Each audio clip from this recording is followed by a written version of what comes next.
함께 만드는 언론 미디어 협동조합. 여기는 국민TV. 함께 만드는 언론 미디어 협동조합. 여기는 국민TV.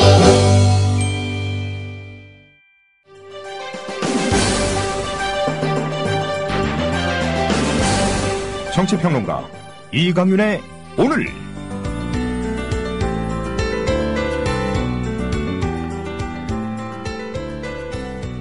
안녕하십니까, 이강윤입니다. 6월 8일 월요일 시작합니다. 메르스 환자 한 명이 오늘 아침 대전에서 추가로 사망해서 사망자는 6명으로 늘었고, 부산과 전북에서도 환자가 추가로 발생하는 등 국내 환자 발생 건수는 사우디아라비아에 이어 2위로 올라섰습니다. 메르스가 처음으로 알려진 지난 2012년 이후 비중동 국가로는 이례적으로 많을 뿐만 아니라 여타 중동 국가들에 비해서도 월등합니다. 현재 초미의 관심사는 서울 삼성병원 입원 환자들이나 방문자, 그리고 삼성병원 근무자들에게서의 감염자 추가 발생 여부입니다. 메르스 감염자가 다녀간 병원과 동선 공개 이후 우려했던 공황 상태의 혼란보다는 정보 공개를 통한 막연한 불안 해소 효과가 더 긍정적인 것으로 나타나고 있습니다. 만시지탄입니다만 지금부터라도 추가 확산 방지에 힘을 모아야 합니다. 대통령은 즉각 전국 지자체장 연석 메르스 대책 협의체를 구성하고 직접 지휘해야 합니다. 그래서 중앙정부와 지방정부가 하나 된 상태로 움직여야 합니다. 정보 공개를 두고 옥신각신할 때가 아닙니다. 그리고 메르스 환자가 입원해 있지도 않은 병원에 가서 의료진들과 대통령이 사진 찍는 따위의 일을 할 때도 아닙니다. 상황에 따라서는 미국 방문도 연기를 검토해야 합니다. 창궐하는 역병을 막는 것보다 더 중요한 국사는 없습니다. 잠시 후 시작합니다. 주 기자님, 지난 주말에 콘도 다녀왔는데 진짜 좋았대. 주 기자님은 콘도 회원권도 갖고 있나 봐요? 부럽다. 이번에 회원권 114 거래소에 의뢰해서 싸게 구입했다는데? 콘도 회원권은 비싸지 않아요? 회원권인데? 근데 이 콘도 회원권이라고 다 비싼 게 아닌가 봐. 회원권 114에 알아보니까 종류도 많고 다양한 상품들 엄청 많던데? 그러면 우리도 봄 여행 한번 알아볼까요? 콘도는 회원권 114에서 구입하고요. 02-544-6114번 02-544-6114번 회원권 114는 인터넷과 모바일 앱에서도 검색할 수 있습니다. 콘도 회원권 거래는 회원권 114 02-544-6114번으로 바로 전화해보세요. 국회가 열려서 문영표 보건복지부 장관이 출석했습니다. 뉴스 브리핑에서 좀 더 자세히 알아보죠. 네, 안녕하십니까. 이정일 PD입니다. 네, 어서 오십시오. 네. 주말 잘 보냈습니까? 네.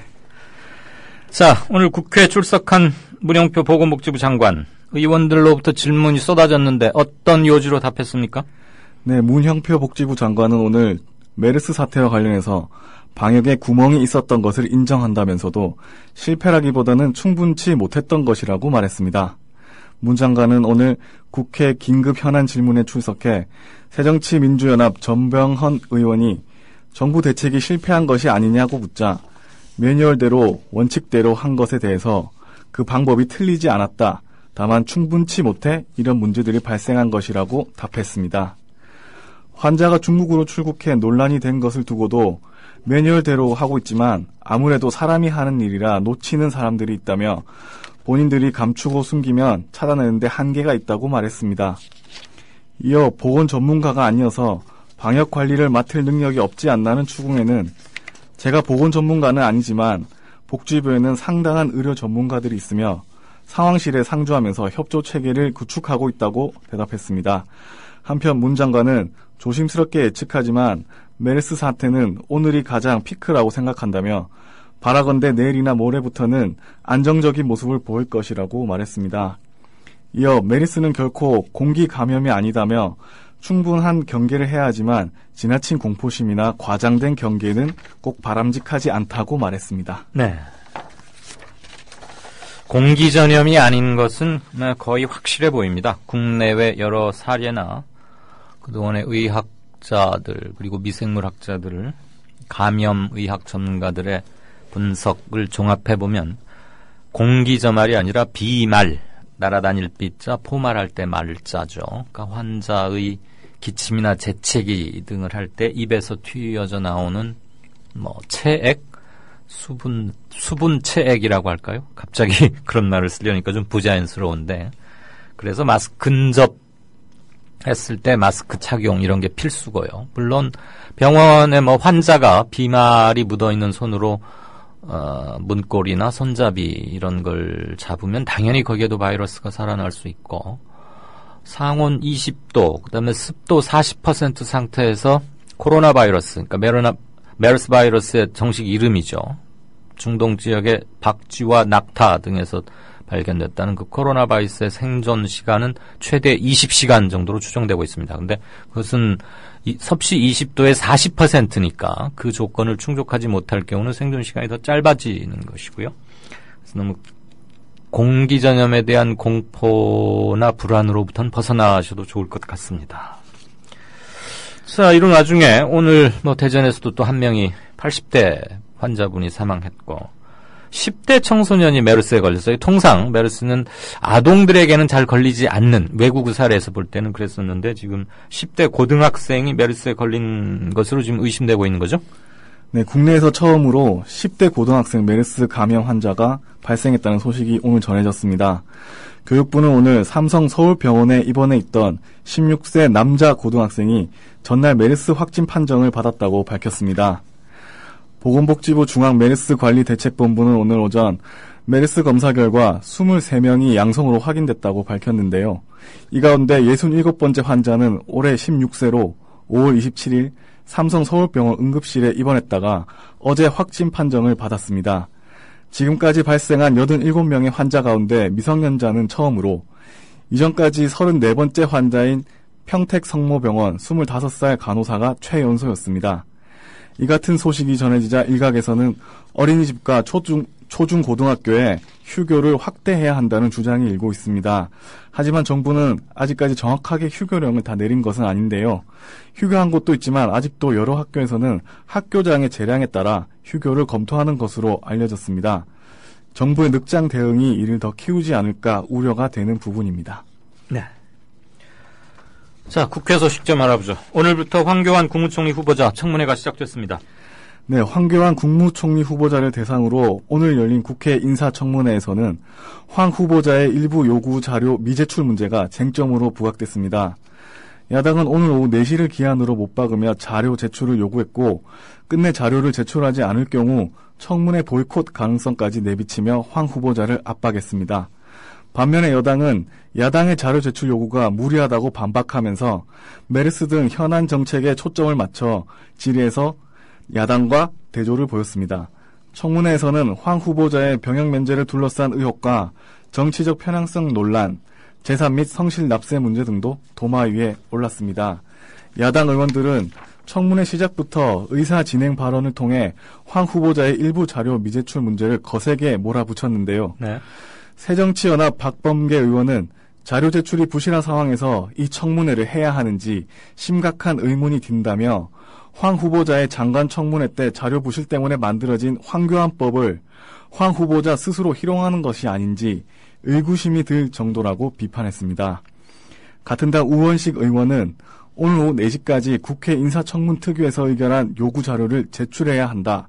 그때까지 제출되지 않으면 이는 청문회에 대한 방해 행위라며 위원장이 그때까지 제출을 엄중히 요구해야 한다고 요구했습니다. 반면에 새누리당 권성동 의원은 보존기간 경과로 관계기관이 보유하고 있지 않은 자료까지 제출을 요구하는 경우도 있었고 배우자나 자녀, 변호사 시절 의뢰인이 사생활을 침해하는 자료 요구도 있었다며 이런 자료 미제출은 정당한 이유가 있었다고 생각되고 다른 청문회에 비해 비교적 양호하게 자료 제출이 이루어지고 있다고 반박했습니다. 그러나 권 의원은 논란의 핵심이 되고 있는 황 후보자의 변호사 시절 수임 관련 미제출 자료 19건에 대해선 후보자가 법조윤리협의회에 신청을 해서 오후 4시까지 제출해주길 여당 간사로서 다시 한번 촉구한다고 말했습니다. 네, 촉구만 할 일이 아니고 실행되도록 전격적으로 본격적으로 나서야 할 것이고, 황교안 후보자한테 메르스 등 현안 정책에 초점을 맞춰서 질의를 했다고요? 여당 의원들은? 황교안 장관이 메르스에 대해서 무슨 말을 할 수 있겠습니까?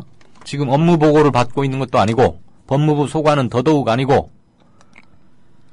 의사와는 한참 거리가 먼 공안검사 출신인데 방탄 변호를 한다고 해도 참 속보이게 하는군요. 차라리 뭐 사스 이런 걸 묻지. 사스가 아니라 사드 이런 거요. 기가 막힙니다. 오늘 황교안 총리 후보자 답변들 좀 모아볼까요? 예, 황교안 국무총리 후보자는 오늘 메르스 확산 사태에 대한 박근혜 대통령의 대처가 늦은 게 아니냐는 지적에 박 대통령은 제때 해야 할 일을 다 했다고 생각한다고 반박했습니다. 황 후보자는 새정치민주연합 은수미 의원의 질문에 이같이 답하면서 국정과제가 많고 할 일이 있기 때문에 개인적인 현출, 그러니까 드러내 보임, 이런 거는 충분하지 못할 수 있지만 국민 안전을 지키기 위한 준비는 꾸준히 철저하게 정부 중심으로 하고 있다고 생각한다고 말했습니다. 네. 그는 박 대통령은 이 사태의 책임의식을 갖고 관계부처 및 민간 대책회의도 직접 주재하면서 많은 심각성을 갖고 많은 노력을 한다고 알고 있다고 덧붙였습니다. 어려운 사법시험 패스한 검사 출신 아니랄까봐 참 어려운 말 쓰는군요. 현출, 개인적인 현출, 이런 건 충분하지 못할 수 있다. 그러니까 언론이나 국민 앞에 모습을 나타내면서 뭐 현장에 가서 일하고 하는 것 잘 못한다 이 말이잖아요. 여러 가지로 바빠서. 네. 예, 뭐 어디 가서 밥 먹고 사진 찍는 거 많이 하란 얘기는 아닌데 필요한 데는 꼭 가는 것이고, 메르스가 한참 터지는데 무슨 창조경제혁신센터인가 전남 어디 막 돌아다니고 막 그랬었거든요. 물론 뭐 본인이 미는 정책이라고는 하지만 대통령의 거동, 언행, 그날의 국정 1순위, 국민들이 가장 궁금해하고 아파하는 것, 그게 당연히 첫 번째여야 하는 것이죠. 그리고 필요하면 현출 여러 번 해야 됩니다. 현출, 참 어려운 말. 한문을 잘 하시나 봐요, 황교안 후보자가. 자, 문제가 됐던 병역 면제 판정의 단맞은 어떤 반응을 보였나요? 황교안 국무총리 후보자는 만성 단마진, 즉 두드러기 질환으로 병역이 면제된 데 대해 군복무를 제대로 마치지 못한 점은 늘 국가와 국민께 빚진 마음으로 살고 있다는 심경을 밝혔습니다. 황 후보자는 새정치민주연합 김광진 의원의 병역 면제 의혹 지적에 병역 비리 의혹은 전혀 없고 그럴 집안도 상황도 아니었다고 답변하면서 의혹을 전면 부인했습니다. 그는 대학에 들어가면서 단마진이란 병이 생겨서 그 이후도 17년 동안 치료했다면서 신검장에 갔는데 여러 정밀 검사를 해야겠다고 했고 등을 좀 벗기고 검사도 하고 여러 의학적인 검사를 한 다음 정밀 검사 끝에 병역 면제 결정이 난 것이라고 설명했습니다. 예. 군 복무를 제대로 마치지 못한 점은 늘 빚진 마음으로 살고 있다. 제대로 마치지 못한 게 아니고 아예 안 갔잖아요. 그렇죠. 예. 대학에 들어가면서 단마진이 생겼고 17년 동안 치료했다. 신체검사 당일날 면제 판정을 받고 엿새 뒤에서야 국군 수도통합병원에서 단마진, 그래서 제2국민역, 즉 면제로 하는 게 좋겠다, 이런 판정이 난 거에 대해서 추궁했을 텐데 그거에 대해서는 따로 별도로 답변을 안 한 모양이죠? 네, 그렇습니다.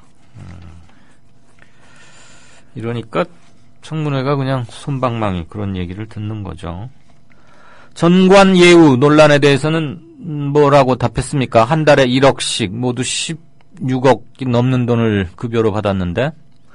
네, 황교안 국무총리 후보자는 검사 퇴임 후 법무법인 재직 시절에 사건 수임을 둘러싼 전관 예우 논란과 관련해서는 부적절한 변론을 하지 않도록 노력했다고 답변했습니다.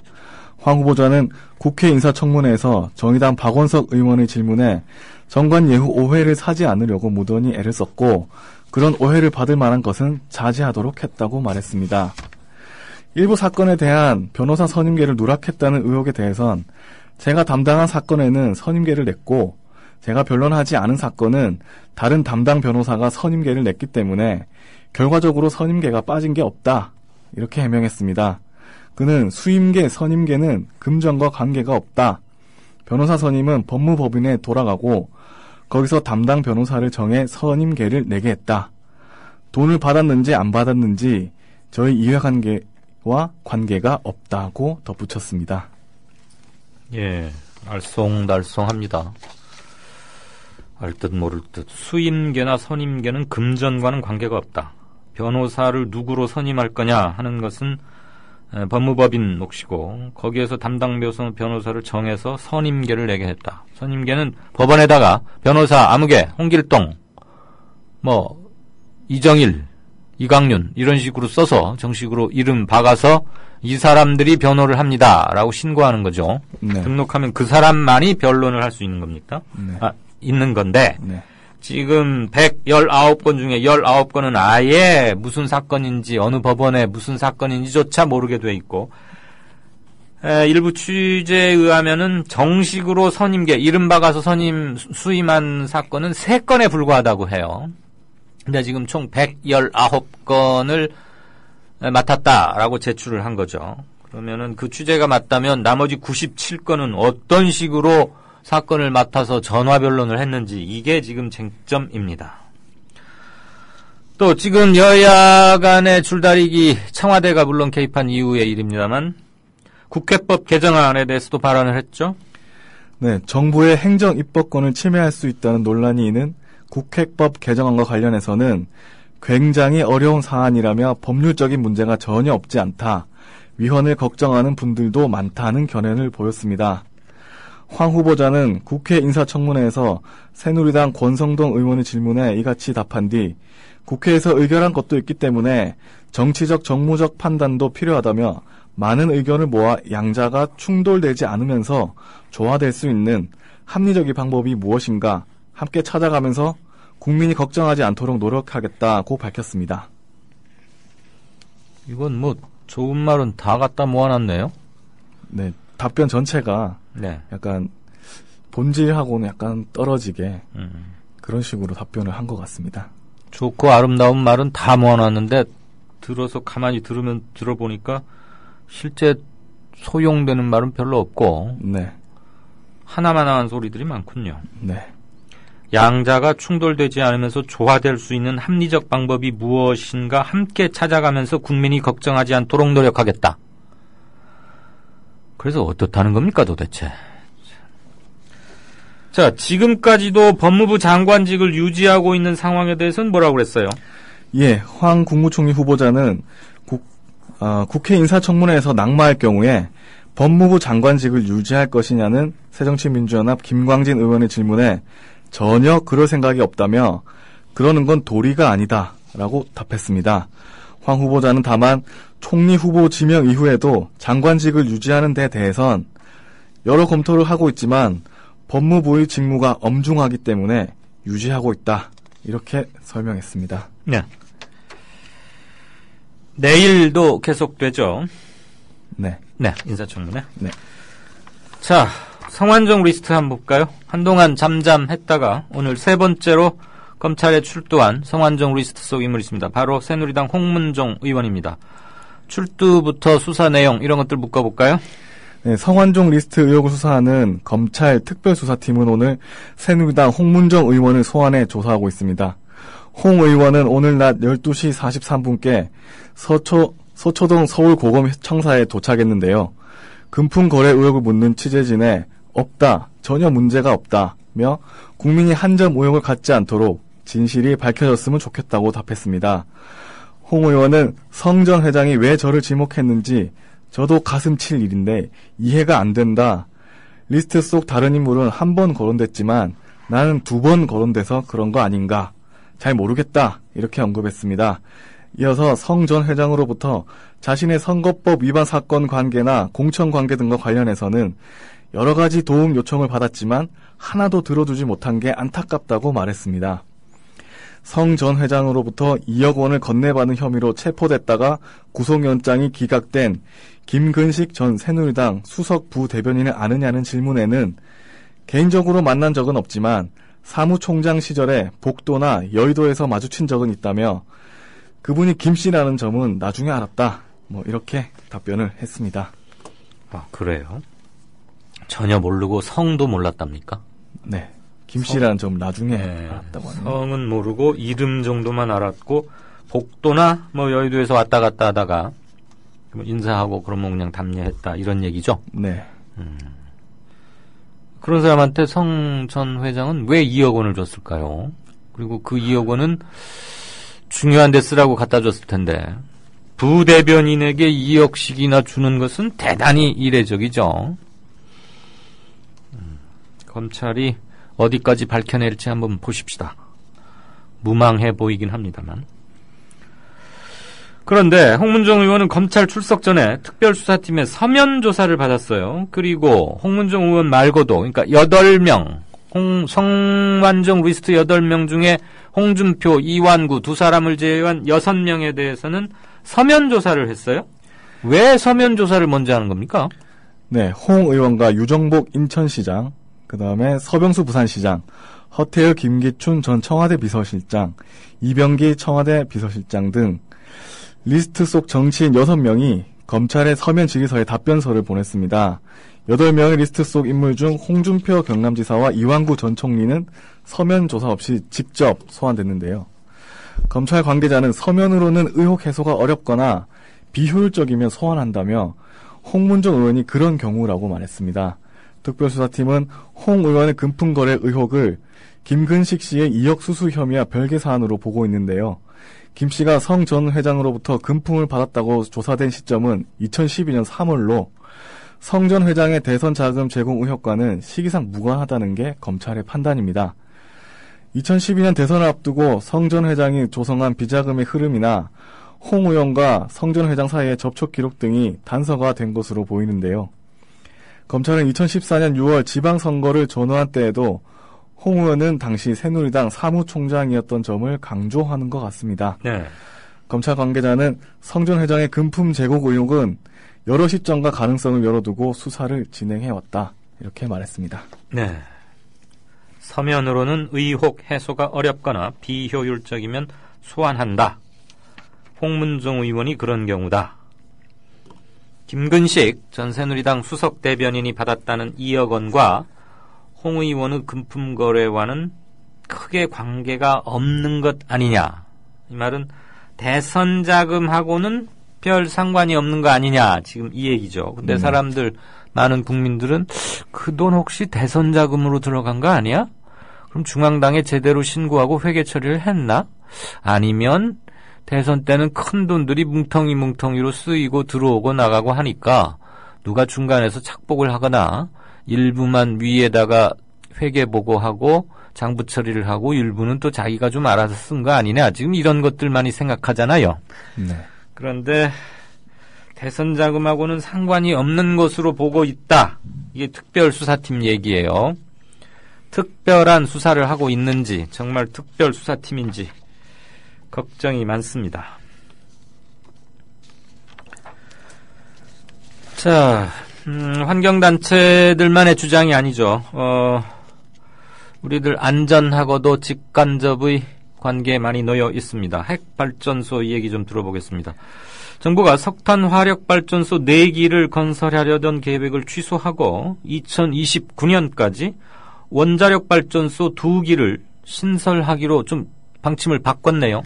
네, 신재생에너지 설비 용량을 현재보다 5배 늘리고 소규모 발전 설비인 분산형 전원 비중을 확대하기로 했습니다. 산업통상자원부는 오늘 이 같은 내용을 골자로 한 제7차 전력수급 기본계획안을 국회에 제출했습니다. 네, 들어보니까 핵발전소 얘기인데 좋은 단어는 다 써놨어요. 소규모 발전 설비인 분산형 전원 비중을 확대한다. 공무원들은 이렇게 쉬운 말을 어렵게 하려고들 애쓰는 건지. 새 원전 후보지로 영덕과 삼척, 물망에 올랐지만 논의 과정에 진통이 예상된다고요? 네, 원전 후보지 최종 결정까지는 3년가량 시간이 남았습니다. 하지만 논의 과정에 적지 않은 진통이 따를 것으로 예상되는데요. 원전업계에서는 신고리 7, 8호기가 건설되는 경북 영덕이 최종 후보지로 낙점될 가능성이 큰 것으로 보고 있습니다. 삼척은 인구가 영덕보다 많고 반대 여론이 높아 가능성이 떨어진다는 관측입니다. 또 2차 수명 연장이냐 폐로냐 기로에선 국내 최장수 원전인 고리 1호기의 재가동 문제도 막판까지 진통을 겪고 있습니다. 정부는 오늘 10일 원자력 발전 전문위원회, 12일 에너지위원회 등 각계 의견을 수렴해 이달 18일 이전에 고리 1호기에 대한 방침을 정하기로 했습니다. 고리 1호기는 587메가와트 용량의 경수로형 원전으로 2007년 6월 18일에 30년간의 운영 허가 기간이 만료됐으며 2017년 6월 18일까지 10년간 한 차례 운영 기간이 연장된 바 있습니다. 네. 오늘 진짜 인터뷰에서는 이와 관련해서 부산 녹색연합의 김승홍 간사 연결해서 오늘 지금 국회 앞에서 기자회견을 했었는데요. 핵발전소 여러 가지 문제, 부산에서는 지금 우리들 서울이나 다른 여타 지방에서 느끼는 것과는 정서의 강도가 매우 다릅니다. 고리 1호기, 수명 재연장 이런 문제도 있고요. 그래서 김 간사에게 여러모로 핵발전소에 관한 얘기 좀 들어보겠습니다. 평소 이 문제에 대해서 관심이 많으셨거나 질문하고 싶으신 것 있으면 아시죠? 샵 인터뷰라고 해서 올려주시면 겹치지 않은 범위 내에서 최대한 반영하겠습니다. 네, 지금까지 뉴스 브리핑의 이정일 PD였습니다. 고맙습니다. 감사합니다. The American people realize that this cannot be made a fight. Our working thesis tonight is this quotation. If this fight against communism is made a fight between... 안녕하세요. 뉴스K 앵커 노지민입니다. 제 앵커석 옆에는 4명의 언론인 사진이 걸려 있습니다.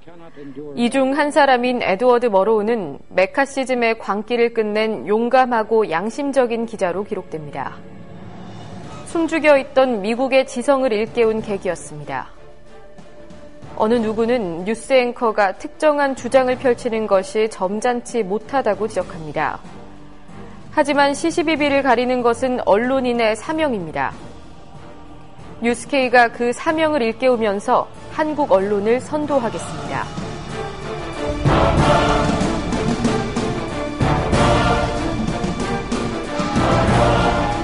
공정보도라는 미명에 몸을 숨긴 기계적 중립. 품위 품격이란 미명의 존재를 감춘 엘리트주의. 뉴스K는 하나하나 혁파해 가고 있습니다. 오늘 저녁 7시 당신의 진실한 전달자 뉴스K 많은 시청 바랍니다. 네, 4시 59분 56초입니다. 게시판 좀 보겠습니다. 주말 내내 기다리게 되는 방송 이강윤의 오늘도 잘 듣겠습니다. 고맙습니다. 정말로 말씀만 이렇게 하시는 거라 하더라도 감사합니다. 주 5일제 하고 나서 이제 이틀간 쉬시는 거, 여가 시간이 늘어나고 그런 것은 좋은데, 그러다 보니까 언론사 종사자들도 하루쯤은 쉬어야죠. 물론 이제 교대 근무를 하는데, 주말에 큰 뉴스들이 많이 터지고, 특히 정치권과 정부에서는 월요일 아침 뉴스 시장을 겨냥해서 또는 국민들 입에 자주 오르내리는 여론의 물꼬를 좀 바꾸기 위해서 일요일 오후에 큰 발표를 하는 게 많습니다. 사건 사고야 시간 예고하고 터지는 건 아니지만요. 특히 큰 선거를 앞두고는 일요일에 중요한 예비 선거라거나 당내 모임, 그다음에 공약 발표 이런 것들도 많고요. 그래서 일요일은 사실 뉴스 사각지대가 아니죠. 그러다 보니까 주말 이틀을 쉬고 나면 월요일 오후 4시 반부터 시작하는 이강윤의 오늘은 기본적인 뉴스는 많고, 근데 구문은 되어 있고 발생한 지 사실 10시간이 넘으면 유통기한이 상당히 많이 떨어진 거 아닙니까? 뉴스로서의 선도는 떨어지고. 그렇다고 아예 다루지 않을 수도 없고, 그다음에 뉴스를 쭉 추적하거나 팔로우 많이 하신 분 입장에서는 뭐 그거 들으나 마나, 들어도 그만 안 들어도 그만일 수 있는데, 다른 여러 가지 일로 바쁘신 분인데 이강윤의 오늘을 통해서 좀 뉴스나 이런 것을 섭취하시는 분들께는 또 좀 소상히 들려드려야 하는 점도 있고, 그래서 월요일 날 참 고민이 많습니다. 시간은 한정돼 있고 말이죠. 오늘도 한번 최대한 잘 해보죠. 기다려주셨다니 대단히 감사합니다. 행복한 둥이맘도 같은 말씀 주셨네요. 과분한 격려를 제가 받고 있군요. 전우용, 역사학자고 아주 촌철살인의 트위터리언, 명칼럼니스트이기도 하죠. 예술의 전당포님이 전우용 역사학자의 트윗을 하나 올렸습니다. 국민 불안 조장하는 박원순은 물러나라 하던 자칭 애국 세력이 이제는 사실은 박근혜 대통령이 하루 먼저 지시한 것이라는군요. 국민이 진짜 불안하고 고통스러운 시대는 양심 없고 지능도 모자라는 자들이 애국자 행세를 하는 시대입니다. 예. 사실은 박원순 시장이 뭐 공개하고 이런 것들 시민들에게 알리고, 그래서 과도한 우려가 퍼져나가는 것을 막아야겠다. 메르스 바이러스보다 더 무서운 것은 정부의 무능이고, 공개되지 않은 불확실한 정보들이 유통되는 과정에서 부풀려지는 것, 그런 거 아니었습니까? 그래서 그 밤에, 지난 4일이었죠. 밤 10시 40분부터 약 45분간 기자회견을 했는데, 실은 박근혜 대통령이 하루 먼저 지시한 거랍니다. 그런데 왜 우리는 그걸 아는 사람이 한 명도 없을까요? 알고 보니 박 대통령 24시간 먼저 지시, 뒤늦게 밝혀져. 그걸 누가 안다고 그걸.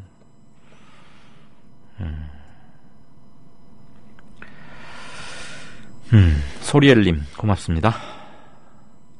버럭 영석2. 아, 이거 예사롭지 않은 닉네임이네요. 설마 제가 버럭 영석2란 얘기는 아니죠. 저는 이강윤입니다. 그리고 버럭 잘 하지 않고요. 서영석 정치평론가처럼 이렇게 막 구수하게 욕도 섞어가면서 빽빽 이런 건 제가 흉내를 내고 싶어도 잘 못해요. 또 부산 쪽 사람 특유의 그 구수한 억양 그런 게 있어가지고 그분이 그렇게 하면은 좀 어울려 보이는 것 같은데 제가 하면은 영 이상합니다. 어쨌거나 처음 출첵합니다. 항상 이강윤쌤 방송 잘 듣고 있습니다. 청취자 모두들 지금 행복하세요. 예, 마지막 말이 의미심장하네요. 모두들 지금 행복하자. 예, 여러 가지로 마음이 어수선하고 어지러우신데 나란 일도 그렇고 또 미디어 협동조합 조합원이시라면 또 좀 마음 고생들, 왜 이런 수준까지 이렇게 척박한 언어들이 오고 가야 하고 합법성 여부를 두고 논란이 끊이지 않고 하는데 제발 이성을 되찾고 여기서 멈추고 합법적인 절차를 통해서 다수의 동의를 받아서 제대로 된 공개나 토론 이런 게 이루어져야 하지 않을까 하는 생각을 합니다. 버럭 영석2님의 말씀처럼 청취자 모두들 지금 행복하세요. 행복하십시다. 미친 기타님 잘 듣고 있습니다. 아, 네, 이분 늘 유쾌하신 분이시죠. 앞이 조금 덜 보이시는 분이지만 특유의 쾌활함과 많은 여러 가지 재주, 기타도 있고 또 한번 이렇게 모임 때 이강윤의 북 콘서트 끝나고 이렇게 뭉친 데를 이렇게 풀어주셨는데 굉장히 신기했습니다. 늘 건강하시기를 바라겠고요. 언제 한번 그 수려한 기타 솜씨도 한번 들려주십시오. 물잡이님, 새누리당 수석 대변인 야당이 황교안법을 잘못 만들어서 황교안이 자료 제출을 안 하는 묻고 싶네요. 국회는 입법기관이라는데 좋은 법을 잘 만드는 것이 제 할 일 아닌가요? 야당이 법을 잘못 만드는 동안 뭘 했답니까? 그동안 삶에 대해 걱정하는 평범한 사람들은 학교에서 촌지를 없애자고 했습니다. 그래야 아이들을 그 배경을 보지 않고 골고루 잘 가르칠 수 있기 때문이죠. 관공서에서는 이른바 급행리오라는 것을 없애자고 했습니다. 그래야 공평하게 이 일의 선후 경중을 정해서 사람들이 억울해하지 않기 때문입니다. 그 노력의 세월이 얼마이고 아직도 다시 생기지 않도록 감시하는 것은 무엇 때문인가요? 지금 어떤 것들이 총리였고 총리가 되겠다고 합니까? 그동안의 깨끗한 사회를 위해서 해온 우리의 노력은 뭐가 되나요? 대한민국이 이렇게 모욕받고 그 안의 구성원들의 삶이 이런 조롱을 받아도 되나요? 억울하지 않습니까? 제가 일부러 무슨 대중연설하거나 경문을 읽어 내려가듯이 이렇게 성우연한 게 아니고요. 물잡이님의 글을 읽다 보니까 저도 모르게 그렇게 됐습니다. 선동하려는 게 아니고 이분의 글 자체가 한편의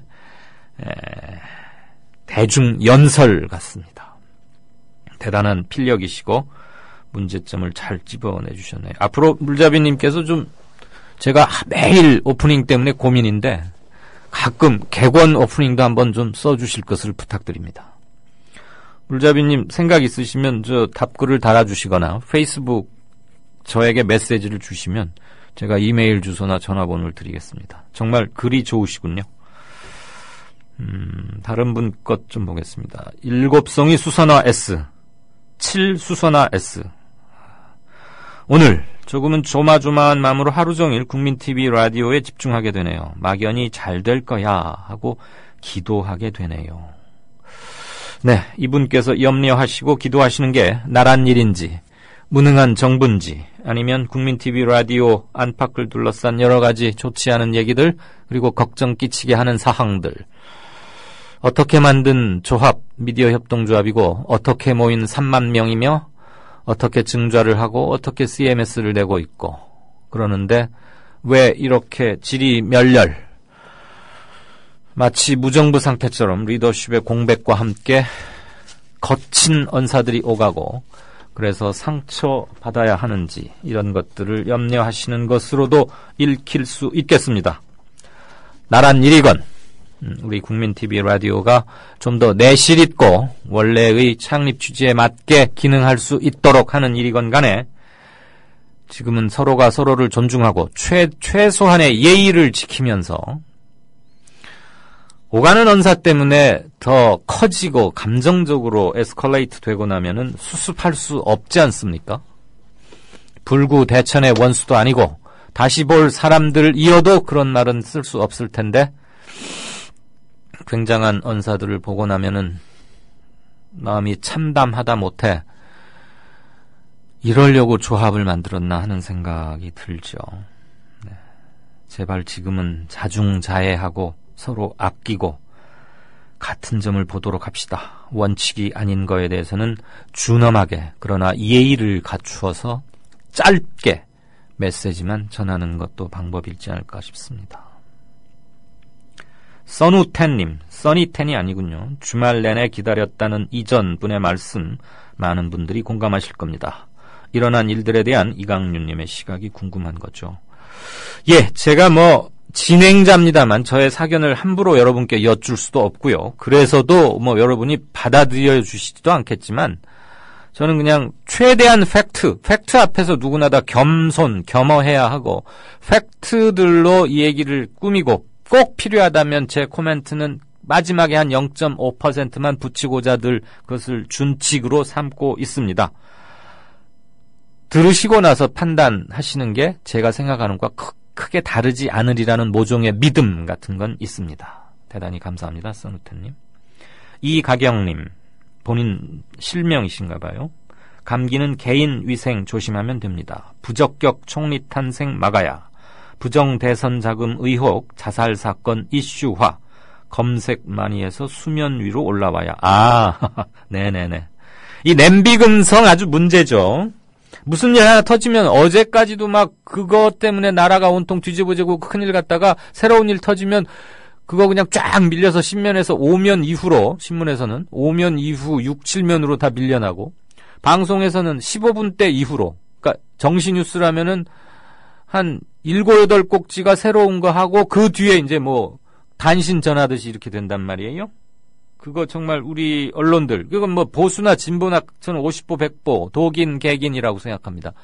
제가 오늘 6시 18분부터 KBS 1라디오 거기에도 오늘이란 프로가 있더군요. 정용실의 생방송 오늘이란 프로가 6시부터 7시 반까지인가 한다는데요. 거기 6시 18분부터 한 11분 동안 출연할 수 있겠느냐고 그래서 전화로만 가능하다. 근데 무슨 얘기, 메르스 이런 거 같으면 저는 방역 전문가가 아니니까 고맙지만 사양하겠다고 그랬더니 그게 아니고 메르스 때문에 우리가 지금 잠시 잊어가고 있거나 수면 아래로 살짝 감추어진 문제, 황교안 문제라거나 성완종 리스트 수사 문제 이런 것들 하겠다고 그래서 그런 거라면 참 좋다. 기존의 우리 언론의 고질병인 냄비 근성을 조금이라도 깨보려는 그런 기획이라면 당연히 좋습니다. 그래서 전화로 출연을 하기로 했습니다. 아마 그 두 가지 또는 국회 상황 이런 것까지를 언급하게 될 것 같습니다. 이강윤의 오늘은 적어도 냄비처럼 되지 않겠다는 약속은 꼭 드립니다. 여러분께 흡족한 말씀까지 그 수준까지 올라가야 할 텐데 말이죠. 곰곰님, 메르스 환자가 학생에도 나왔어요. 엄마들이 엄청 불안해하네요. 국티의 메인 방송으로 자리 잡고 있다고 생각합니다. 감사합니다. 열심히 듣고 있습니다. 고대리님, 고맙습니다. 제 방송이 메인 방송이 되어서는 안 되는데요. 정청래 최고위원 지킴이는 김용민 씨는 7일 자신의 트위터를 통해서 영화 도가니 기억하시죠? 2007년 노무현 정부가 도가니 방지법을 만들 당시에 반대했던 한나라당 의원 중 한 사람이 안명옥 씨죠. 라면서 이분 지금 국립의료원장으로 있나요? 라고 적었습니다. KD35님이 지금 올리신 글인데요. 국립의료원장에 가 있죠. 안명옥 씨, 한 의사 출신으로 한나라당 비례대표 했고요. 국립운정으로 가서는 김무성 새누리당 대표의 방문은 환영했고 문재인 대표 방문은 원래 약속했는데 하루 전인가 이틀 전 했는데 갑자기 당일날 취소했고 대통령이 또 그 다음날 지난 5일이었나요? 4일, 5일일 겁니다 아마. 여기 갔어요. 국립중앙의료원 저기 을지로 6강가 4강가 그 동대문 운동장 근처에 있는 거요. 옛날 스칸디나비아 의료진이 한국전쟁 때 그 파견하면서 만들어진 병원인데 한동안은 굉장히 유명한 병원이고 좋은 병원이었죠. 지금은 그 유명한 메르스로 유명해진 D병원, 삼성서울병원을 왜 D병원이라고 하는지 모르겠어요. 그 D병원이나 삼성서울병원이나 현대 아산병원 이런 거에 밀렸지만 오랜 동안 이 나라를 대표하던 의료기관이었는데 대통령이 여기 가서 이렇게 방진복 입은 의사들하고 이렇게 얘기하고서 찍은 사진 보셨잖아요. 막상 그 병원에는 메르스 환자가 없어요. 거기를 왜 간 거예요? 국립격리병상, 나라에서 세운 격리를 해야 할 환자가 들여다가 입원시키고 별도로 관리하는 음압이라 그러죠. 그 공기 관리까지도 이렇게 자동으로 철저히 하는 음압병상이라고도 하는데 그럼 기왕에 메르스 때문에 아까 황교안 씨 말처럼 현장에 나가서 직접 챙기는 걸 보여주겠다면은 메르스 환자 있는 데를 가야 할 거 아닙니까? 그 유명한 서울 삼성병원이나 이런 데를 가야지. 메르스 환자 없는 데 가가지고 뭘 격려를 하고 여러 가지 하네. 근데 김용민 씨는 그걸 몰랐나 보죠? 그거 네이버 검색만 해도 바로 뜨는데. 근데 그 김용민 씨가 정청래 최고위원 지킴이래요? 둘이 좋아는 하는 것 같더라고. 자, 이슬님, 2년 전 부정선거, 작년엔 세월호, 올해는 메르스. 그럼 내년 후는 혹시 원전? 이슬님이, 이거 괴담이 아니라 그냥 진짜 문제들 이렇게 하신 거예요. 이따 이슬님은 꼭 진짜 인터뷰까지 들으셔야겠습니다. 원전 얘기하겠습니다. KBM 3452님, 메르스가 전국적으로 번지고 있는데 이제야 나타나서 유체 이탈 화법을 구사하고 있으니 아닌가, 땡땡땡 아닌가. 청와대는 열 감지기나 설치해두고 말이죠. 팥빙수님, 문영표 장관에 대한 국민의 감정과 박양의 감정. 박양이 누군가? 국민들, 메르스로 언제 고통이 끝날지 몰라서 부글부글. 공개적인 지탄 대상. 박양. 성완종 리스트 여러 오빠들을 구한 결정적 공로로 태극 무공훈장 수여 대상. 예. 저는 박양이 누군지 모르겠습니다. 하늘도하즈님. 아, 이름 좋네요. 초등학교 때 저 미술 시간 듣는 날이면 스케치북 이거 저 하나 뜯어가지고 구겨지지 않게 잘 들고 가던 그 생각이 납니다. 도화지.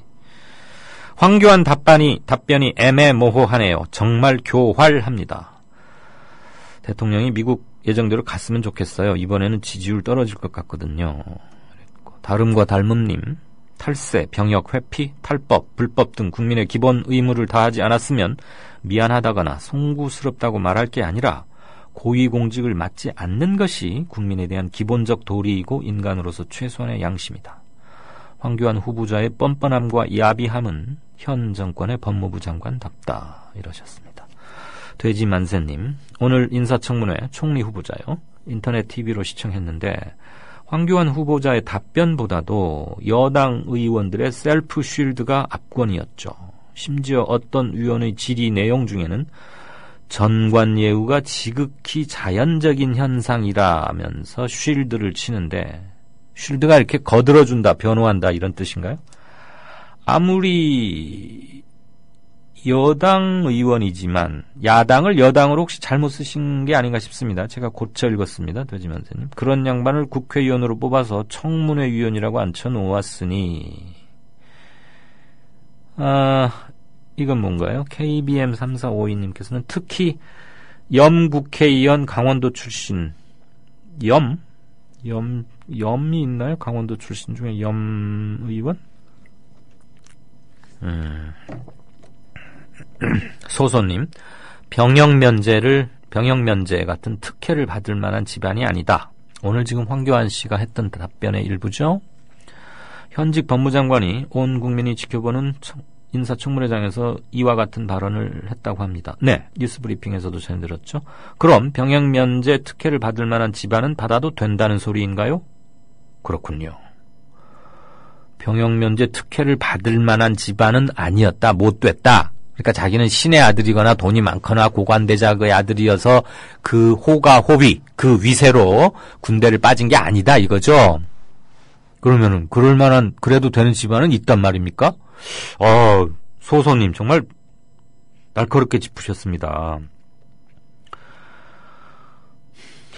현직 법무장관이 스스로 병역면제 특혜가 존재한다고 인정하는 소리인가요? 네, 잘 가는 게시판에서 긁어오셨다는데 이거 정말 의원들이 이런 거 바로 날카롭게 되짚어 파고들어서 물어야 하는 거죠. 황 후보자, 방금 지금 답변에 말이에요. 병역면제 특혜를 받을 만한 집안이 아니었다고 그랬는데 그러면은 황 후보자는 그런 집안이 있어도 된다. 또 실질적으로 현재 있다. 이렇게 생각하십니까? 라고 물었어야 하는 거네요.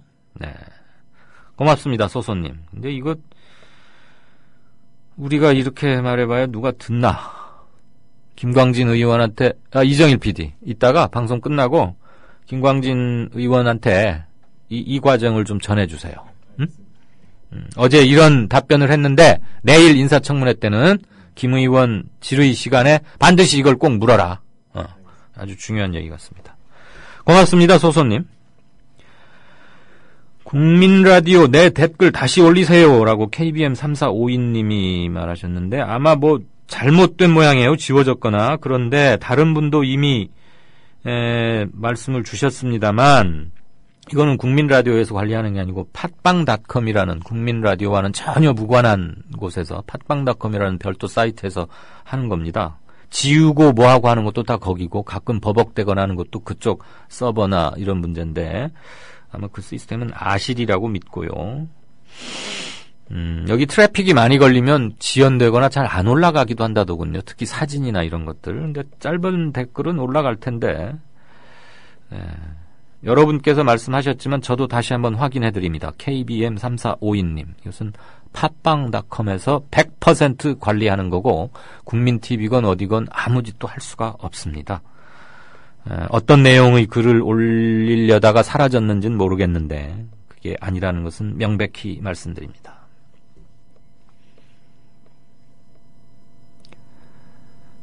노회찬 전 의원의 트윗 한번 볼까요? 워낙 이분은 뭐 불판, 갈자, 이래로 입만 열면 통렬한 말을 줄줄줄 쏟아내시는 어록 제조기니까 오늘은 박원순 시장이 밝힌 35번 의사, 이른바 아시죠? 삼성서울병원 외과 전문의이고 다른 층에서 근무하고 있다가 응급실에 환자가 왔다고 그래서 마스크도 없이 막 내려와서 환자를 봤는데 바로 그 옆에 14번 환자가 있었죠. 그래서 이제 그 14번 환자로부터 감염이 된 겁니다. 근데 이 의사는 급히 오느라고 평소 응급실 근무 의사나 간호사들은 모두 마스크를 착용하고 하는데 메르스 아닐 때도 이 의사는 급히 오느라고 마스크도 안 했었답니다. 그래서 아마 또 바로 아시겠지만 응급실은 침대 간 간격이 매우 좁죠.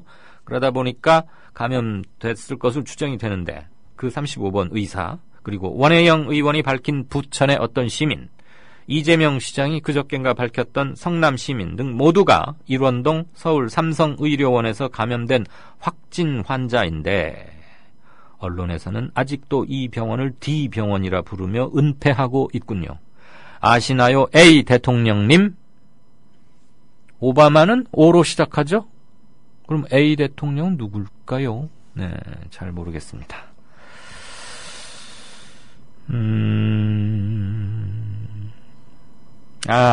KBM 345님이 무슨 댓글이 왜 지워졌냐 했는데,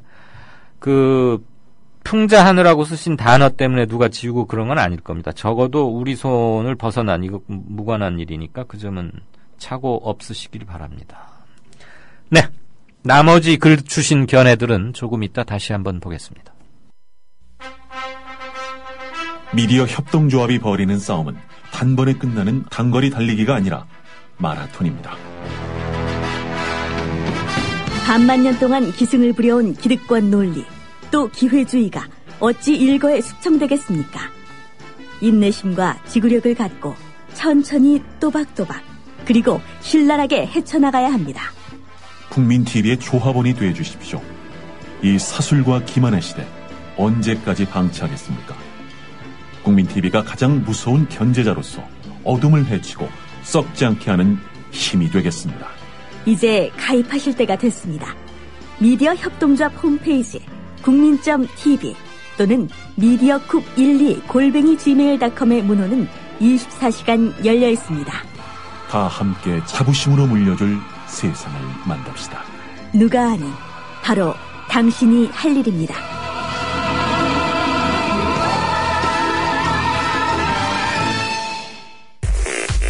국민 라디오를 또 국민 TV를 읽는다? 미디어 협동조합 콘텐츠의 관문 국민TV 뉴스를 아시나요? 뉴스K 등 국민TV의 모든 기사, 조간 브리핑 등 국민 라디오의 인기 콘텐츠, 주요 방송의 녹취와 뉴스메이커와의 대담, 주요 원고 대본이 여러분을 기다립니다. 국민 라디오와 국민 TV를 한눈에 만나세요. news.국민.tv 모바일 접속은 m.news.국민.tv. 이강윤의 오늘, 이제는 정가 산책으로 함께합니다. 정치권 동향 생생하게 풀어드릴 분은요. 네, 한국일보 양정대 기자, 안녕하세요. 네, 안녕하세요. 오늘 첫 번째 소식 뭡니까? 아무래도 지금 가장 국민적인 관심사라고 하면 이제 메르스 관련한 건데요. 네. 정치권 역시 이 메르스 관련해서 내부적으로 정쟁의 요소들이나 이런 것들 지금 뒷전으로 물려놓을 수밖에 없는 그런 상황입니다. 네. 오늘 특히 이제 지금 최근에 이제 메르스 방역 대책의 문제점 이런 것들이 많이 드러나면서 네. 사실 박근혜 대통령의 지지율이 급락하고 있다 이런 얘기가 지금 매일같이 쏟아지고 있지 않습니까? 예. 오늘 오후에 이제 청와대 신축관에서 이제 청와대 관계자가 이 기자 회견은 아니고 이제 기자 간담회를 자청을 해서 박근혜 대통령이 지금 거의 매일 그 비서실장하고 20번도 넘게 통화하면서 하루 24시간이 모자랄 정도로 예. 열심히 하고 있다. 이런 이제 항변 아닌 항변을 할 만큼 예. 지금 여권 입장에서는 지금 이 메르스 사태가 지금 전혀 진정 기미를 보이지 않고 이제 확산되는 데 대한 이 정책 부담이 굉장히 큰 것 같습니다. 네. 그러면서 이제 지금 말씀드린 대로 지금 비판 여론의 화살이 지금 박근혜 대통령에게 이제 직접 향하는 듯한 이 국민적인 반감 이런 것들이 굉장히 커지는 상황이어서 이 굉장히 좀 긴장하는 듯한 그런 모습이고 예. 실제 여론조사 세부 데이터들을 보면 지금 박근혜 대통령의 지지세가 굉장히 좀 높았던 계층 중에 하나가 바로 이제 주부층이지 않습니까? 그랬죠. 그랬는데 주부층에서 이 급락하는 그 정도가 상당히 좀 눈에 보이는 좀 그런 모습을 보이는데 이게 이제 아무래도 주부들 입장에서 보면 가족들은 물론이고 예. 이 자녀들에 대한 그런 불안감 이런 것들이 굉장히 크게 작동을 하고 있다 이렇게 볼 수 있을 것 같습니다. 그렇죠. 그것 때문인지 이 오늘 서청원 새누리당 최고위원이 아침 최고위원 회의에서 이 정부의 메르스 방역 대책 대응 부분을 아주 강도 높게 질타를 했습니다. 예. 정부의 컨트롤 타워가 없고 정부가 무능하고 제 역할을 못한다. 이제 이런 지적이었는데요. 네. 그런데 이게 이제 겉으로만 놓고 보면 여당 최고위원 그것도 친박계 자장으로 꼽히는 이 서청원 최고위원이 직접 이 마이크를 잡고 아주 이례적으로 이제 정부의 대응을 질타를 한 거기 때문에 굉장히 눈에 띄었었는데 그런데 이제 서청원 최고위원이 나중에 그 기자들하고 이제 자신의 발언에 대해서 조금 더 이제 부가 설명을 했었는데요. 그 설명의 골자는 두 가지입니다. 하나는 정부에 지금 컨트롤 타워가 없다. 그러니 그러니까 그 컨트롤 타워가 제대로 지금 작동을 못하고 있는 현실에 대해서 질타를 한 건데 네. 그 질타의 범위가 바로 이제 정부 부처, 핵심 부처 그러니까 바로 이제 보건복지부를 얘기하는 거겠죠. 예. 그다음에 두 번째는 컨트롤 타워가 없는 게 지금 총리의 부재와도 관련이 있다. 이런 지적을 했습니다. 예. 그러니까 결국은 이 서청원 최고위원의 얘기는 지금 박근혜 대통령으로 비판의 화살이 이 집중되는 것을 좀 막아보겠다라는 취지로 봐야 될 것 같아요. 박 대통령에게 비난의 화살이 쏠리는 것을 막자. 그렇죠. 그렇죠. 그러니까 해당 부처인 보건복지부의 이 무능 이런 것들을 부각시키고 질타를 하고 또 총리의 부재에 대해서 지적을 하면서 사실 지금 총리 인준청문회가 지금 오늘부터 내일 모레까지 이제 사흘간 열리지 않습니까? 네.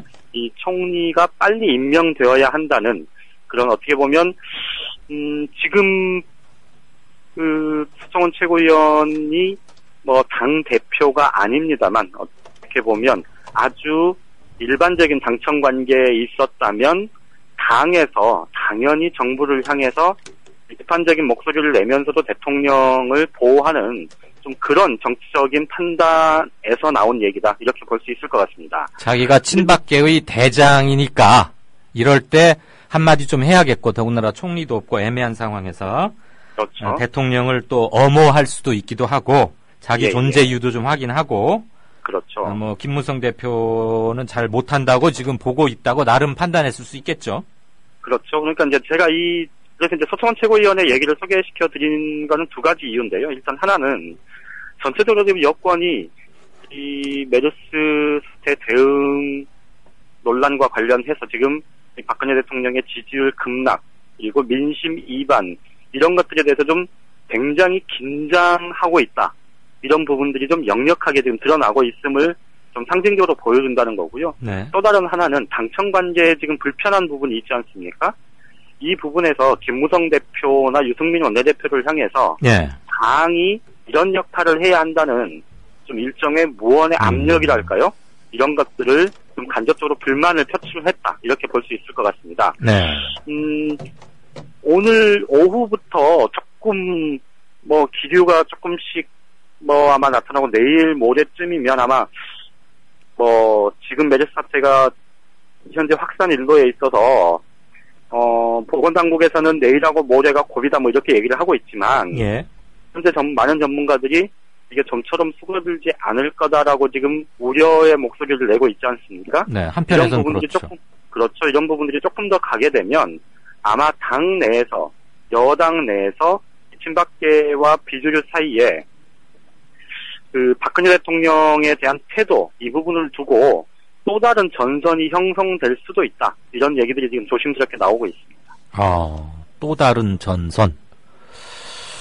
그러면 유승민 대표도 그리 합치고 어떻게 해서 좀 전운이 고조될 수 있을까요? 글쎄요, 이제 그 국회법 개정안 관련한 부분은, 개정국회법 관련한 부분은 이제 사실 지금 현안에서 조금 비켜서 있지 않습니까? 네. 그런데 어쨌든 그 문제를 두고 지금 친박계 청와대와 지금 비주류, 특히 이제 유승민 원내대표 사이에 이 긴장이 굉장히 고조돼 있는 상황인데, 이런 부분들이 아마 유승민 원내대표가 뭐 직접 대통령을 향해서 뭔가 이 강도 높은 발언을 하면서 이 비판을 가할지 여부는 뭐 단정할 수는 없겠습니다만, 네. 어쨌든 여당 입장에서 보면 내년 지금 총선을 앞두고 지금 이 사태가 작년 세월호 버금가게 지금 민심 위반을 불러일으키고 있다, 이렇게 보는 것 같고요. 그렇죠. 이 시각이 특히 김무성 대표나 유승민 대표 같은 비주류 쪽에서는 굉장히 지금 좀 절실하다, 이렇게 볼 수 있습니다. 네. 그래서 이런 부분들이 조금 시간이 가면 아마 조직된 목소리로 조금 터져 나올 가능성이 좀 있다, 이렇게 예상을 할 수 있을 것 같습니다. 지금 우리 양 기자가 언급해 주셨지만, 물론 그리고 많은 사람들이 느끼고 있지만 교묘하게도 말이에요. 거의 네네. 1년 한 달 전쯤에 이제 세월호 사태가 시작된 거 아닙니까? 네네. 그때도 우리가 무능함, 그다음에 국민된 도리로서 그저 지켜만 보았다는 거에 치떨리고 슬퍼하고 무기력해지고 나중엔 집단적 가해의식에 이렇게 빠지면서 그랬지 않습니까? 네네. 근데 지금 이번에도 당시에는 세월호 승선한 400여 명의 문제였지만 지금 이거는 불특정 다수로 확산될 수 있다는 게 이제 충격, 예상 충격, 잠재 충격은 더 큰 거고, 그렇죠. 초동 대응의 그렇죠. 미숙과 무능은 어쩌면 그리 판박이인지. 게다가 세월호 사태가 처음에는 전 국민적 공분사항이었다가 청와대에서 뭐 순수한 유족만 만나겠다느니 불순한 세력이 끼어 있다느니 이러면서 이제 여야 간 진영 간 논리로 바뀌고 더러운 정치 쟁점으로 바뀌어 버렸듯이, 네네. 지난 4일 저녁에 박원순 시장은 뭐 충정에 의한 것으로 보이긴 해요. 설령 본인의 대선 주자, 예비 주자로서의 인기를 위해서 그 심야에 긴급히 기자회견을 했다 하더라도 사람들이 몰라서 답답한 것보다는 위험을 알림으로써 구분케 하는 이런 충정도 있긴 있는 거 아닙니까? 그런데 그 다음날 막 십자포화를 퍼부으니까 어쩌면 그렇게 세월호 때처럼 무능하다가 여야 간 진영 간 논리로 바뀌어지느냐 해서 또 데자뷰 이러더니 이제 조금 그 뒤로 상황은 좀 바뀌긴 했습니다만, 이 부분에 대한 여론 관리를 지금 여당이나 청와대 또는 야당 어떻게든 관리를 잘못하면, 설령 메르스는 몇 개월 또 몇 주 있다가 진정된다 하더라도 이 초기 메르스 초동 대응 미숙이 남긴 상처, 정치적 정서 이런 건 꽤 오래 가지 않을까 하는 생각이 든단 말이에요. 그렇죠. 그렇기 때문에 이제 말씀드렸듯이 김무성 대표나 유승민 원내대표 같은 지금 비주류 여당 내 이제 비주류 진영에서는 예. 사실 방금 지적하셨던 그런 부분들에 대한 우려가 굉장히 큰 겁니다. 아하, 네.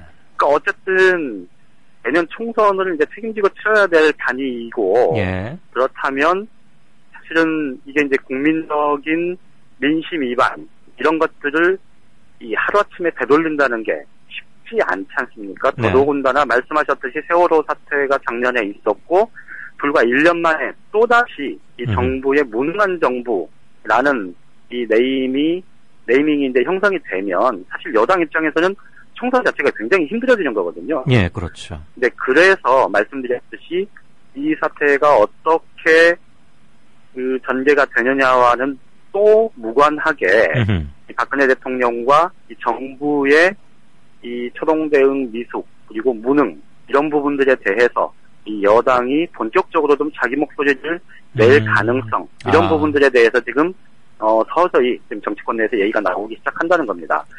오늘 기자들 하고 예.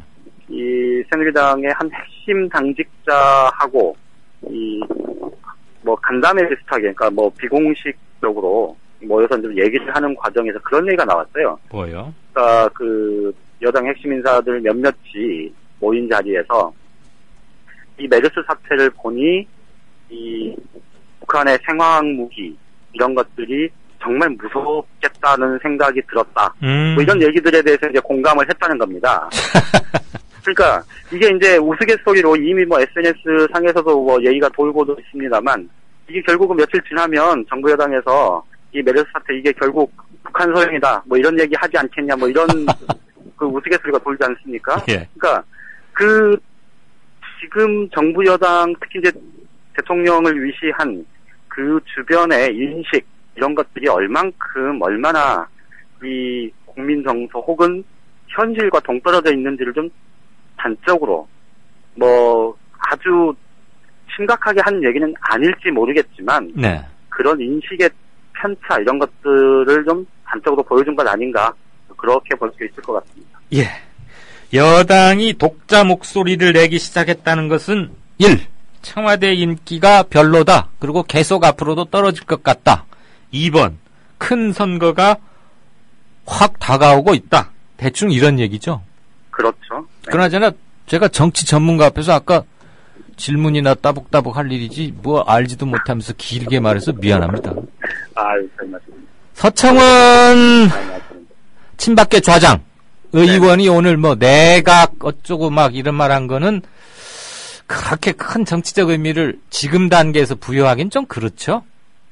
그렇죠. 그러니까 서청원 최고위원이 한 얘기는 오히려 그러니까 친박계 대통령 주변을 보고 주변에게 지금 어디를 이 포인트로 해서 얘기를 해야 하는지 전화가 끊어졌습니다. 그런데 지금 게시판 보니까 갑자기 방송 상태가 이상해요.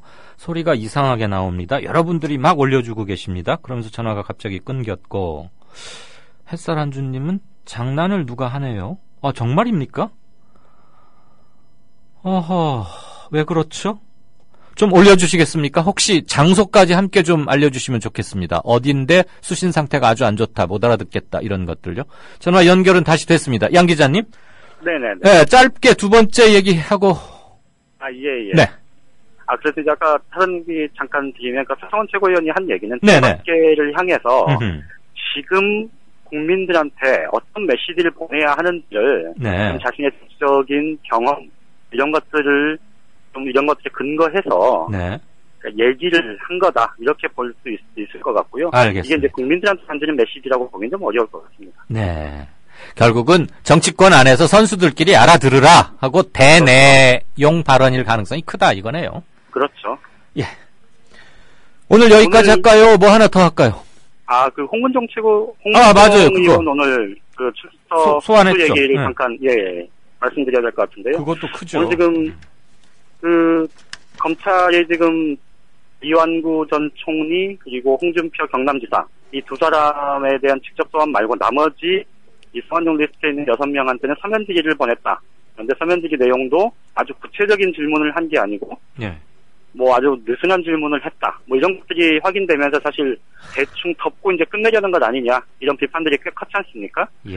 오늘 홍문종 의원이 이제 전격적으로 출두를 했고 본인도 뭐 가서 대선 자금과 관련해서 아무 문제 없다 이렇게 강조를 했다고 설명을 했는데요.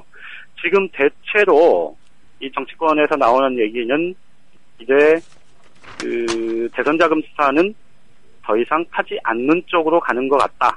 그리고 특히나 이제 뭐 구속영장이 기각되긴 했습니다만 이 김근식 전 새누리당 수석 부대변인 이 성완종 전 의원으로부터 2억 원을 받아서 전달한 걸로 누구한테 어떻게 전달을 했는지에 대해서는 얘기가 안 나왔었는데 그 돈을 수수한 시점을 지금 2012년 총선 때로 잡고 있다 그러지 않습니까, 검찰이?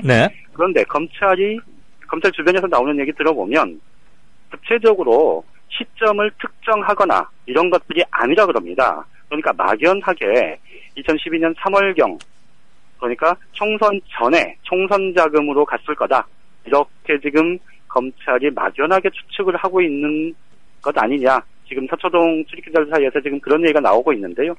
전체적으로 보면 어쨌든 검찰의 수사가 칼날이 그렇게 날카롭게 벼려진 칼날로 가지는 않을 것 같다. 게 뭐 대체적인 판단인 것 같고요. 오늘 홍문정 의원의 서한은 결국 좀 마무리 수순으로 가는 뭐 하나의 좀 통과 의뢰 이렇게 지금 뭐 사안이 지금 진행이 되고 있는 것 같습니다. 문무일 특별수사팀이 그냥 끝낼 수는 없고 누군가나 부르기는 불러서 사진도 더 찍고 해야겠는데 그중에 제일 이름도 2번이나 거론이 됐고 여러 가지로 구설에도 있었고 박근혜 대선 캠프에서 맡았던 역할도 있고 하니까 홍문정 의원을 부르긴 부르되 2012년 3월에 더군다나 홍문정 의원한테 간 게 아니고 더군다나 구속영장까지 기각돼 버렸기 때문에 이게 좀 힘이 빠졌는데 그렇죠. 김근식 전 수석 부대변인한테 간 게 2012년 3월이다. 지금 이건 확인이 된 겁니까? 날짜는? 그러니까 말씀드렸듯이 지금 검찰이 2012년 3월이라고 특정을 해서 얘기를 했는데 네. 그 서초동 검찰 출입기자들 사이에서 나오는 얘기를 보면 검찰이 그렇게 특정을 한 구체적인 근거가 네. 제대로 지키지 않는다는 겁니다. 네, 검찰만이 알고 있는 거잖아요, 그건. 그렇죠. 어쨌거나, 예. 그래서 이제 전체적으로 지금 원래 이제 홍문정 의원이냐, 서병수 부산시장, 유정복 인천시장, 이 사람들이 거론이 된 건 사실상 대선 자금과 관련한 그렇죠. 그런 부분들 때문에 이제 하도 이슈가 됐던 건데, 예. 오히려 지금 검찰은 포인트를 다른 쪽으로 잡고 있는 것 같다. 지금 이렇게 얘기가 나오는 겁니다. 그러니까 2012년 3월에 갔기 때문에 그 한 달 뒤쯤에 국회의원 총선이 열렸으니까 그쪽으로 그렇죠. 쓰였을 거 아니냐. 그리고 12월 달에 열릴 대선 자금으로는 너무 이르다. 고로 대선 자금까지 갈 것은 아니라고 본다. 이렇게 갈 가능성이 크다 이거죠. 그렇죠. 네네. 사람들이 이거 얼마나 믿어줄지가 문제인데. 문무일이라고 그래갖고 이름도 그렇고 그래서 기대들을 좀 하셨던 분들도 계시던 것 같은데 또 특검 소리 나올 수 있겠군요. 알겠습니다. 메르스 확산 여부가 이번 주가 고비랍니다. 뭐 이거는 사회부 정치부가 따로 없고 개인 건강들도 잘 챙기시고 전화기 잘 갈고 닦고 조이고 해서 아껴 씁시다. 알겠습니다. 자, 오늘 고맙습니다. 예, 고맙습니다. 네, 정가산책 지금까지 한국일보 양정대 차장이었고요. 도중에 전화 연결 상태가 좋지 못했던 데다가 갑자기 뭐 팟빵 시스템인지 뭔지 잘 모르겠습니다. 기계가 좀 말썽을 부려서 청취에 에러가 있으셨던 점 원인을 불문하고 책임 소재가 누구에게 있건 일단 제가 대표로 사과드립니다. 국민TV 조합원인감? 나가지 있게 지역협의회에 가입해야 쓰겠어. 국민TV 조합원이요? 지역협의회에 가입해야죠. 국민TV 조합원 맞나? 막 퍼뜩 지역협의회에 가입해 안 가나? 국민TV 조합원에 가입하고 조합비를 내고 국민라디오와 국민TV를 시청한다고 조합원으로서의 만족이 전부냐? 결코 아닙니다. 가까운 지역협의회에 가입하셔서 가까이 사는 조합원과 동지애를 나누십시오.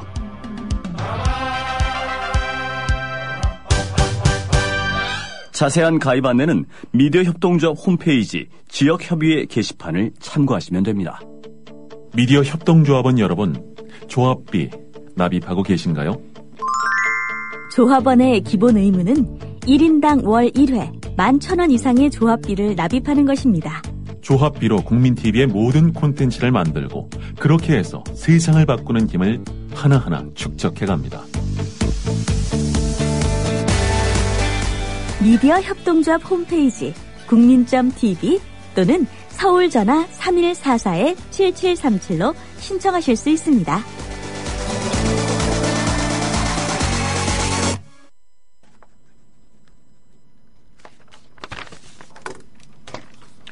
네, 5시 45분 됐습니다. 진짜 인터뷰 시작하죠. 부산 녹색연합의 김승홍 간사님, 안녕하십니까? 네, 안녕하세요. 네, 메르스나 국무총리 인사청문회 그리고 성완종 리스트 수사 등 여러 현안에 밀려서 그렇지만 우리가 놓쳐서는 안 되는 게 또 있죠. 핵발전소 문제인데요. 설계 수명 30년이 지난 경주의 월성 1호기가 2022년까지 계속 운전되도록 허가를 받았습니다. 그리고 월성 1호기는 이번 달 중에 다시 가동될 예정입니다. 그런가 하면 오늘 나온 뉴스에 따르면 정부가 2029년까지 원전을 새로 2기 짓기로 했습니다. 이미 수명을 다한 고리 1호기도 곧 수명 재연장 신청을 할 예정입니다. 오늘 부산에서 서울 일부러 비싼 KTX 돈 들여가지고 오셔서 국회에서 기자회견 하셨죠? 네, 그렇습니다. 보도가 자세하지 않던데 기자회견 요지 좀 간추려 주시겠습니까? 예, 사실 여지라고 할 만한 게 워낙 반복되다 보니까 네. 어려운 건 없습니다. 고리 1호기 제가 앞에 열거한 것들 다 네네네. 네, 그겁니다. 그러니까 지역에서 고리 1호기 핵발전소에 대한 신뢰도도 이제는 없고요. 그리고 경제성이나 수용성에 대한 회의도 계속 나오고 있는 상황에서 아무 말이 없으니까 산자부나 정부에서 아무 말이 없으니까 거기에 대해 재촉을 하러 오늘 기자회견에 왔습니다. 네. 물론 서울 요즘은 다 2시간 이내 반나절 생활권, KTX, 각종 통신의 발달 이렇다고들 하는데 부산에 사시는 분들이 느끼는 원자력 발전소 특히 수명 다한 것들 재연장 문제라거나 어느 정도입니까? 왜 그쪽 분들은 그렇게 특히 불안해 하십니까? 네, 과거의 경험이 다른 것도 없습니다. 말해주고 있기 때문입니다. 최근 한 7개월, 8개월 사이에 사고나 고장 건수만 해도 서너 번이 넘고요. 네. 제일 최근에는 고리 2호기에서 불도 나고, 그냥 있는 공장도 아닌데 원전에서 불이 나는 게 예산일처럼 일어난다는 게, 그런 상황 속에서, 작년, 재작년, 이렇게, 거기 있는 거기서 일하시는 분들도 문제가 많다는 거, 비리 사건들요. 그런 것들도 이미 다 밝혀졌고, 그런 상황 속에서, 사고도 많이 나고 하니까 아무래도 불안해 할 수밖에 없죠. 고리 1호기는 게다가 국내에서 가장 오래된 발전소고. 한번 연장을 했었죠. 몇 년 전에, 네, 2, 3년 그렇습니다. 전에. 네. 2007년입니다. 네네, 2007. 제법 됐군요. 제가 정부 측을 옹호하거나 그럴 생각은 전혀 없고요. 정부가 발표한, 이 비교적 객관성을 획득하고 있다는 데이터에 입각해서 한 가지 더 질문을 드리겠습니다. 제가 김 간사님 골탕 먹이려거나 이런 거 절대 아니니까 오해 없이 들으세요. 한국 원전 운영 능력이나 실태가 고장률이 제일 적고 계속 가동률도 제일 높고 그래서 원전 보유 운영 중인 국가들 중에서는 가장 탑 클래스에 있다. 이런 것은 IAEA도 인정했다. 그런 얘기가 있던데 부산 분들이 최근 7, 8개월 사이에 그렇게 걱정이 커지실 만큼 최근 7, 8개월 동안은 사고가 빈발하고 있다 이 얘기입니까? 아닙니다. 사실 통계적으로는 우리가 제일 잘하고 있는 것 같은데 사고도 적고. 그게 여러 가지를 생각을 해봐야 합니다. 사실 제가 7, 8개월 얘기를 먼저 드린 거는 사고가 많은데도 특히 요즘 들어서 더 많았다 이런 얘기 좀 드리고 있는 거고요. 요즘이라는 게 7, 8개월입니까? 예. 요즘 들어서 제가 늘어났던 얘기고 그리고 또 말씀드리고 싶은 거는 상대적으로 원전을 운영하는 국가들끼리 비교를 한다면은 우리나라에서 그러니까 사고율이나 이런 게 낮을 수도 있겠습니다. 그렇지만은 주변에 340만 인구가 살고 있고 그리고 이렇게 대도시 주변에 원전들이 4개 지역에 나눠서 분포해 있고, 거기 또 원전 개수들이 8개, 10개 가까이 되고 있고, 이런 상황을 감안해 볼 때, 지금으로서는 원전에서 사고가 아예 나지 않아도, 언제 후쿠시마 같은 사고가 날지 알 수 없는 그런 불안한 상황입니다. 그런데 그걸 그냥 상대적인 비교만으로 다른 나라보다 우리나라는 가동률도 높고, 사고도 덜 나고, 그렇다. 사실 상위 5개 원전 가동 나라들이 러시아, 미국, 일본, 프랑스, 우리나라인데요. 아직 사고가 안 난 나라가, 큰 사고가 없는 나라가 프랑스하고 우리긴 합니다. 그런데 통계적으로 볼 때 다음 차례는 프랑스 아니면 우리나라가 아닐까. 분명히 그렇게 다들 예상을 하고 있는 상황인 거죠. 아유, 듣기만 해도 무섭고 끔찍한 말씀은 근데 선생님은 우리 간사님은 핵발전소라는 용어를 쓰시네요. 대개는 원자력 발전, 원전 이러든 좀 뉘앙스가 다릅니다. 네, 아무래도 원자력 발전소가 좀 더 친하지 않겠습니까? 핵, 그러면 사실 좀, 공포, 그 다음에 핵전쟁, 핵무기 이런 거 연결되니까. 네. 자, 지금 말씀하신 중에 최근 7, 8개월 사이에 사고가 좀 늘고 있는 게 여러모로 불안하다. 그러면서 다시 한번 경각심을 갖자 이런 말씀 하셨는데, 지금까지 원전에서 여러 사고가 있었는데, 그 중에 인명사고도 있었어요. 어떤 피해들이 있었는지 좀 구체적으로 말씀해 주실까요?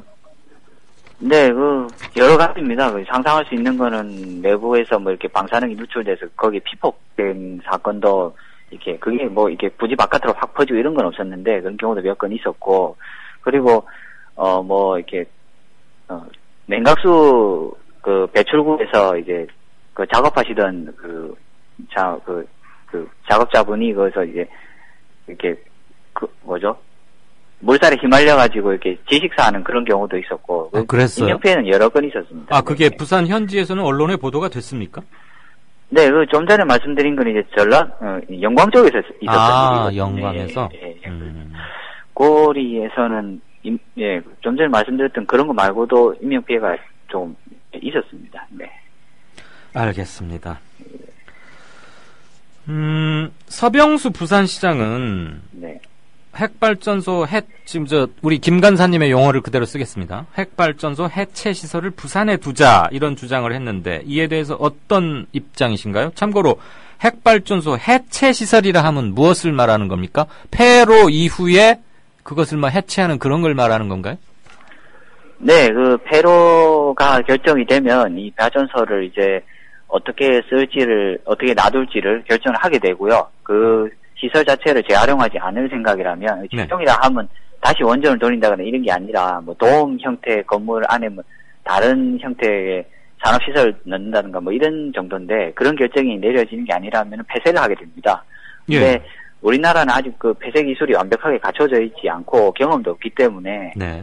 예, 거기에 대한 이제 연구 투자나 이런 게 지금 선행이 돼야 되는 상황이거든요. 예. 그래서 폐쇄 시설이라 하면 그거를 이제 연구, 실용화, 이런 단계에 있어서 완성을 시키는 그런 형태의 연구시설을 지금 현재는 의미를 하는 경우가 많고요. 네네. 그게 이제 상황이 좀 지나온다면, 네. 실질적으로 폐로를 담당하는 기관이나 시설이 되겠죠. 네. 제가 알고 있기로는 원전을 만약 폐쇄한다면, 그러니까 폐로 한다면, 로라고 하죠, 로. 네네. 직접, 핵 연료병을 태우는 로. 그 상태, 경납시설 그대로, 덮어버리고 해서 그대로 두는 거지, 그걸 재활용할 수는 상상도 할 수 없는 일 아닙니까? 그 반감기만 해도 몇천 년, 몇만 년이 걸릴지 모르는 것이니까. 거기에다가 무슨 다른 시설로 사용한다는 건 말이 안 될 것 같은데요. 제가 말씀드린 건 이제 원자 로를 재활용하는 건 아니고요. 예, 그거는 접근조차 불가능한 거죠. 네. 예, 그렇죠. 이제 거기는 이제 폐로가 결정된다면 핵폐기물로서 처리가 되고 고준위 핵폐기물에 준하는 그런 폐기물로 처리가 되고, 그렇죠. 처리 자체가 골치 아픈 그런 문제이고, 제가 말씀드리는 재활용이라는 건 건물 형태 자체를 독일에서는 그런 예도 있거든요. 그거를 풍력 발전 플랜트로 만든다든가. 네. 그런 경우가 있긴 있습니다. 원자로가 있던 컨테이너, 경납시설 이외의 사이트나 건물들을 다른 발전 관련으로. 그게 방사선이 완전히 차폐된다는 보장이 된다면 굳이 그렇게 못할 이유는 없겠지만, 지붕이 날아가서, 북유럽 전체를 공포에 떨게 했던 체르노빌 같은 경우도 지금, 거기는 완전히 그냥 용융 상태로 이렇게 로가 공기 중에 노출됐던 거 아닙니까? 네. 지금은 일부 관광 코스로 개방되고 있다. 이런 외신도 제가 본 적은 있는데. 자, 그나저나 지금 수명이 다 되어 오거나 추가 원전 건설 방침도 나왔고 있는데, 앞으로 이런 개별적인 사안들에 대해서 물론 시차가 있습니다. 수명 연장이 돌아오는 것, 또 재연장 시청하는 것 다 이제 순차적으로 진행될 예정인데, 정부 방침에 따르면 그런 거에 대해서 어떻게 대처해 나갈 예정이신가요? 우선 노후 원전 수명 연장은 이제 원론적인 말씀을 드리면 막아야 하고요. 네. 그리고 신규 원전 건설 또한 막아야 합니다. 그러기 위해서는 지금 현재 대한민국 에너지 비중이나 앞으로의 발전 형태 같은 게 큰 이 안목에서 이제 바뀌어야 되죠. 그러니까 에너지 전환이 이루어져야 되죠. 그래서 그 두 개를 노후 원전 수명 연장 저지와 신규 원전 건설 저지를 에너지 전환 체계 안에서 저희들도 계속 대응해 나갈 예정입니다. 네. 그러면 아무래도 지금 부산 녹색연합 대표적인 시민단체일 텐데 여기는 시민들의 자발적인 참여와 조직화된 행동 이런 것들이 가장 큰 무기이자 존립 기반이고 근거 아니겠습니까? 네, 그렇습니다. 그러면 시민들의 활동을 어떻게 묶어내고 어떻게 유도하고 좀 더 관심을 끌어올리실 계획이십니까? 그것만 좀 마지막 질문으로 짧게 부탁드립니다. 네, 사실 이 핵 문제라는 게 에너지 문제다 보니까 앞뒤 떠나서 어렵습니다. 이제 가장 질문 많이 하시는 게 이제 핵발전소 없으면 전기를 어떻게 쓸 거냐. 네. 네, 그런 질문을 이제 정말 많이 하시거든요. 고리 1호기 같은 경우는 어떻게 보면은 전체 발전 비중의 크게 차지하는 비중이 작고, 그리고 오래되다 보니까 부산 시민들 같은 경우는 그것이 핵시설이라기보다는 안전하지 못한 시설이기 때문에 폐쇄해야 된다는 의견들을 다들 갖고 계신 거지. 네. 어떤 이제 탈핵에 대한 의지가 있으시거나 이런 건 또 아닌 게 사실이에요. 완전 핵 그 자체를 반대하는 게 아니고 안전만 확보해달라. 네. 네, 그렇습니다. 그래서 저희들은 핵에너지가 아닌 경우에 우리가 무엇을 할 수 있는가, 그에 대한 홍보나 알리는 거를 계속 해 나가면서 그런 데 대한 계획을 앞에서 말씀드렸지만 만들어 나가야 된다고 봅니다. 그러니까 좀 이런 게 있습니다. 그러니까 우리나라는 전기 에너지 비중의 30% 이상을 핵에 의존을 하는데, 그걸 하루아침에 갑자기 문을 닫는다거나 핵발전소 문을 닫는다거나 하면은 어떻게 버틸 것인가? 그럼 물론 버틸 수가 없죠. 그렇지만 그걸 천천히 전환해 나가면서 기존 투자되어 있던 핵에너지에 투자되어 있던 설비 비율이 간사님, 오늘은 여기까지만 듣겠습니다. 시간을 많이 못 들어서 미안합니다. 죄송합니다. 네, 알겠습니다. 네.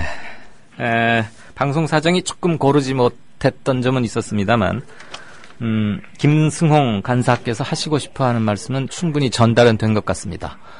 탈핵, 반핵 그 자체보다는 일단 안전을 확보해 달라. 그다음에 안전을 위협하는 요소에 대해서는 절대 수명 재연장 이런 것 동의하지 않을 테니까 정부도 입장을 바꿔달라.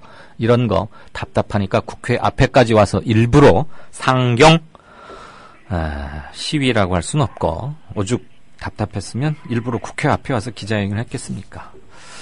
오늘 조금 뭔가 이게 문제인가 봐요. 기계의 문제, 팟빵의 시스템의 문제인지 그런 거 있었습니다. 지금은 들으시는데 괜찮으신지 모르겠습니다. 이강윤의 오늘이 준비한 순서는 여기까지입니다. 메르스, 겁낼 일은 아닙니다. 동요하지는 마십시다. 그렇지만 위생은 철저히. 너무 하나만 한 말씀이었나요? 내일 4시 30분에 다시 뵙겠습니다. 들어주셔서 대단히 감사합니다. 국민라디오 팟캐스트 응원하는 가장 쉬운 방법 아시나요? 다운로드하기, 별점 주기, 댓글 달기, 구독하기. 국민라디오 팟캐스트 널리 알리는 가장 쉬운 방법. 다운로드하기, 별점 주기, 댓글 달기, 구독하기. 기억하세요. 다운로드하기, 별점 주기, 댓글 달기, 구독하기.